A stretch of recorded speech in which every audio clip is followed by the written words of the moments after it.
Very little things in Fire Emblem are so inconsistent as unit strength. Lucky level ups, snowballing, game difficulty, and in later games the kits you can create entirely by yourself. Exactly which units end up the heroes of your playthrough or the fallen ones differs every time. It is one of the core reasons why the games are so good in my opinion, and so ridiculously replayable. But of course, there must always be a best one. Even in games where every unit is viable or a large number of characters are ridiculously strong, one must always reign supreme. And that's exactly what I want to tackle today. Who is the best, the strongest unit in every Fire Emblem game? Keep in mind, I'll be judging the units based on actual standard playthroughs, not speedruns or other unique runs. All difficulties will be accounted for. We're gonna start, like we always do, with Shadow Dragon and the Blade of Light. It's not unheard of for early games in video game series to be a bit lacking in the balance department, but Shadow Dragon honestly isn't too bad in that regard.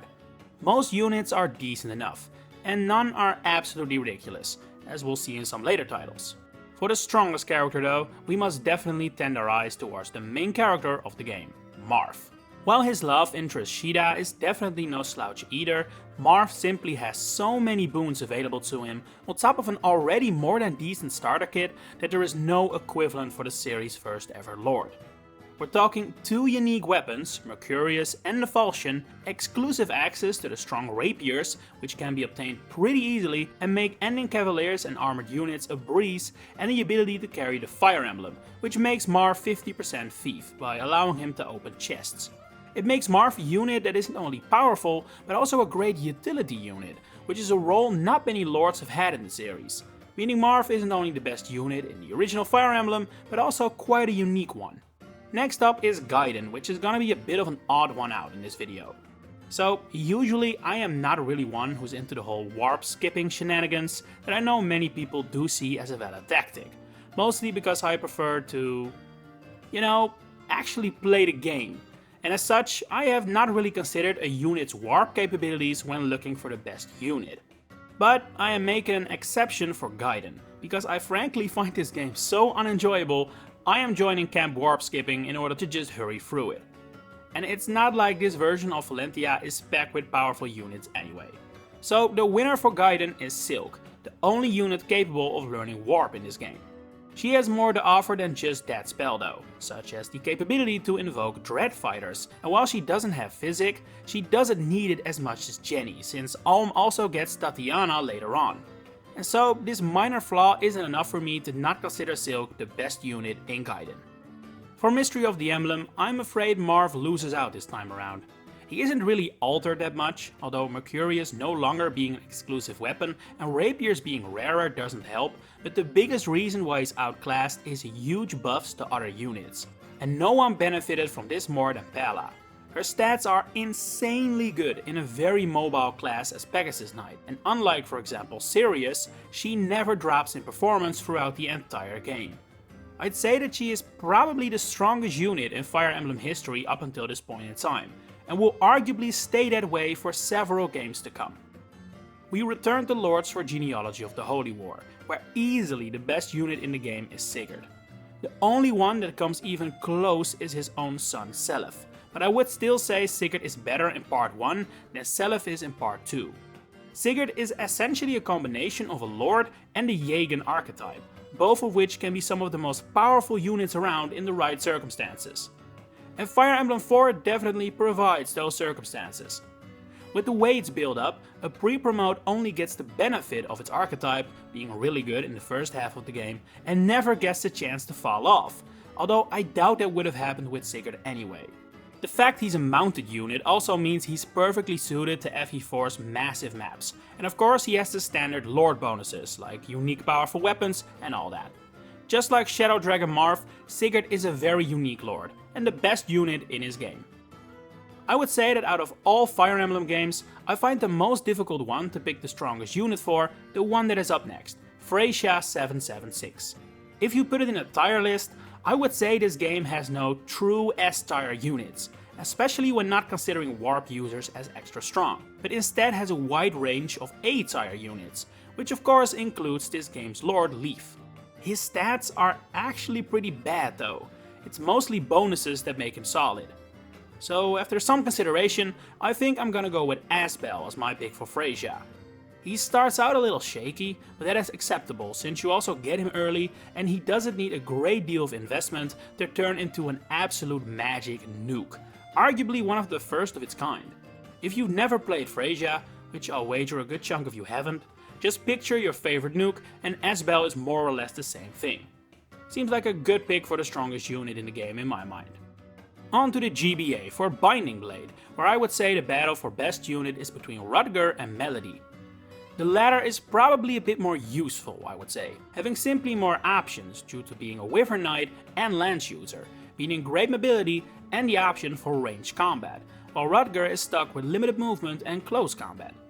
That said, Rutger joins significantly earlier, nearly 10 chapters, which is not something we can overlook. Simply put, they are incredibly close and both have their own pros and cons to the point I would say either of them can be called the best unit in Binding Blade without many complaints. Purely anecdotally though, I think Rutger has, generally speaking, impressed me more during my playthroughs, so I'm giving him the slightest edge possible. After so far a pretty diverse group of best units, we now enter a bit of a one-dimensional age for the next games to come, where the Jagen archetype of the game kinda forgets it's supposed to fall off in the late game. Marcus is as such the winner in Blazing Blade, which lore-wise actually kinda makes sense. After all, he starts the Binding Blade as the Jagen, so he can't exactly end the Blazing Blade by falling off, right? That wouldn't make sense. And so, Marcus starts Eli Wood's journey as his best unit, and by the end, really still is. For Sacred Stones, we don't even have to discuss anything, because Seth is so far clear from the rest, it's not even funny. In fact, I'm willing to go as far as to say Seth is the strongest non-customizable unit in Fire Emblem history, and considering how open the modern games are, that may just be a title he will hold on to forever. When we head to the GameCube, we once again find the Jagen archetype to be winning, as I would say Titania is the strongest unit in Path of Radiance for familiar reasons. Pre-promoted Paladin, meaning amazing stats, great mobility, and like her two predecessors, she also never really falls off. However, unlike those two, she does have some competition, I would say, as Marcia is also a fantastic unit and can definitely surpass her without too many problems, but since she doesn't join until chapter 9, she lacks the early game security that Titania provides. Next is Radiant Dawn, which is another difficult game to judge in my opinion, due to the way it is built up, with the different groups and all. I'd say the best units though are the two Wyvern Riders, Har and Jill, with the exact winner depending a bit on how you use them and what your unit philosophy is. Har arrives later, but is a pre-packaged elite unit right out of the gate, while Jill joins a little earlier but can be built up into something special and arguably better than Har, but does require more investment and know-how. Personally, I would say Har is better, simply because he is strong in every playthrough, which doesn't necessarily apply to Jill. On to a pair of remakes next, starting with, once again, Shadow Dragon. While Marth was pretty clearly the winner in the original game, in the remake he has fallen off quite hard.